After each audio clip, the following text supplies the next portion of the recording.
Hello and welcome back to DVA Vancouver. My name is Reginald Noel and I am the lead pastor here. Today we're going to be continuing in our prophetic theme for this month of July, which is the mysteries of becoming spiritual. Last week I talked about spiritual maturity and we learned that spiritual age is not based on chronological time, but it advances on your hunger and thirst for the things of God. So today I am going to unpack what it means to understand the deeper things of God, more specifically, the wisdom of God, because there is a difference between the wisdom of this world and the wisdom of God. So let's get right into the word. Let's turn to Matthew 7, verse 7 to 8. It says, "Ask and it will be given to you, seek and you will find, knock and it will be opened to you. For everyone who asks receives, and he who seeks finds, and to him who knocks it will be opened." So you might be asking yourself, why do I have to seek? Why can't God just reveal the deeper things to me? Well, the word says in Proverbs 25 verse 2 that it is the glory of God to conceal a matter, but the glory of kings is to search out a matter. So the Lord is not hiding these things because he doesn't want to reveal them to you. He's leaving them purposefully hidden so that you search them out, because he is looking for people to search out the hidden things of God. And that is the glory of God that rests on you when he says, wow, my son, my daughter is searching for these deep things. And they're searching for these deep things. They're growing in their wisdom. They're growing in their spiritual maturity. And when they're mature, they can handle the deep things of God. They can handle the truths. You've probably heard that famous saying, you want the truth? You can't handle the truth. Well, God is saying, when you are mature, you can handle the deep things. And I want to unpack that word glory next week with a more in-depth teaching. But what I want you to grasp is God going to reveal deep, hidden things to a child? Deep, hard truths to a child? No, because they're not ready for it. But the one who seeks these deeper things is deemed mature enough.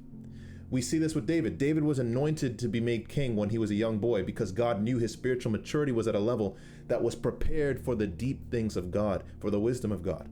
Now, how do we grow? We grow through the wisdom of God. Wisdom is a spiritual gift, and a lot of people are prideful in their worldly wisdom, and God actually laughs at them. It says in 1 Corinthians chapter 3, verse 19, "The wisdom of this world is foolishness in God's sight." It also says in 1 Corinthians chapter 1, verse 25, "Even the foolishness of God is wiser than men, and the weakness of God is stronger than men." In all your worldly wisdom and your self-perceived strength, apart from God, you are foolish and weak. In fact, not only are you foolish and weak, your ways lead to death. Because in Proverbs 14, verse 12, it says that there is a way that seems right to a man, but its end is the way of death. So the wisdom of this world is set on the flesh, but the wisdom of God is set on the spirit. It creates a life focused on the agenda of God for your life. We need wisdom to grow.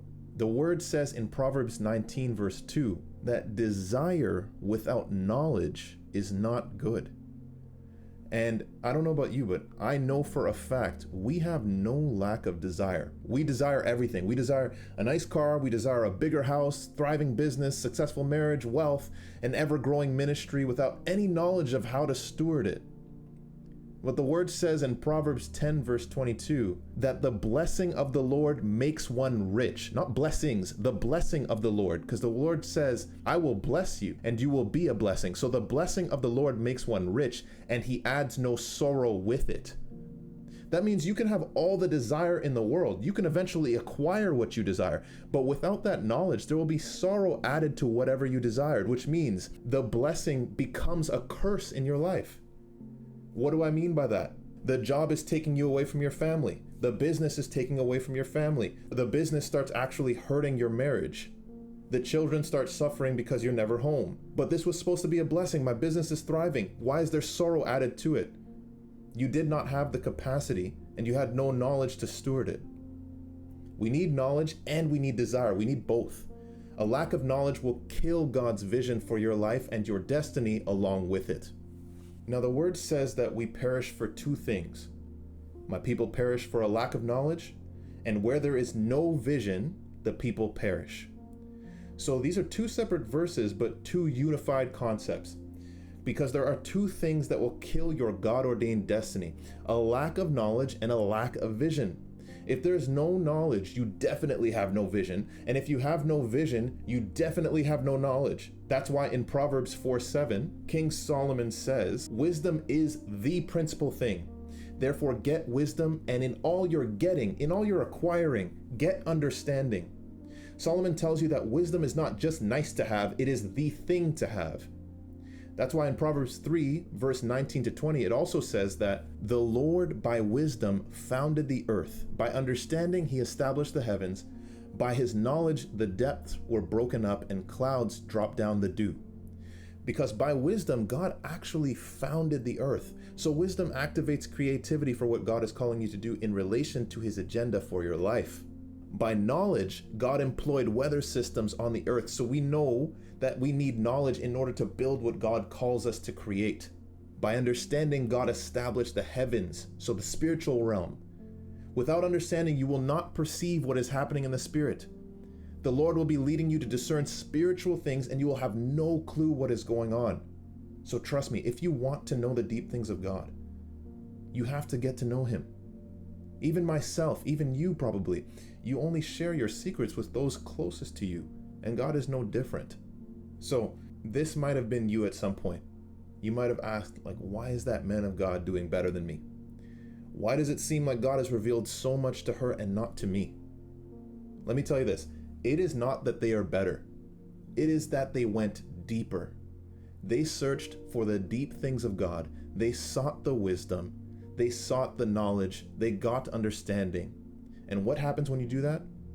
Proverbs 4:9 says that she, and it calls wisdom a woman. So it says, she, being wisdom, will place on your head an ornament of grace. A crown of glory she will deliver you. So that means that that man wasn't born king. That woman wasn't born queen. They went deeper and they were crowned king. So you have to grow with God. Get to know him. Search out the deep things of God and see what he does with your life, where he places your feet, when every single part of your being becomes purposed, sanctified, so set apart from that which is profane and set apart to his agenda. When he has every part of you, your soul, your spirit, your body, when every single part of you is purposed to the agenda of God and rooted in your present, see what he does with your life. I pray this blessed you. And again, a shorter video, but this is all in preparation for two main concepts I want to unpack over the next 2 weeks to close out this month. I want to talk about the glory of the Lord next week, and I know that this is going to be a special message, and I know that it's going to bring much revelation to a lot of you. So I will see you guys next week. I love you. Shalom.